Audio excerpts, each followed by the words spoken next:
paghahasik na espiritual. Ang naghahasik para sa sariling laman ay mag-aani ng kasiraan mula sa laman. Subalit ang naghahasik para sa espiritu ay mag-aani ng buhay na walang hanggan mula sa espiritu. Ano man ang ihasik ng tao, yun din ang kanyang aanihin. Ang kaisipan ng laman ay kamatayan, ngunit ang kaisipan ng espiritu ay buhay at kapayapaan. Ang naghahasik ng katuwiran ay may tiyak na gantimpala.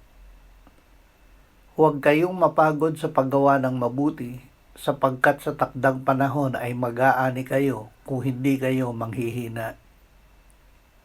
Ama, tulungan mo kaming lumakad sa iyong espiritu sa araw na ito. Bigyan mo kami ng karunungan na maghasik ng katuwiran at ng lakas na tanggihan ang pagnanasa ng laman. Amen.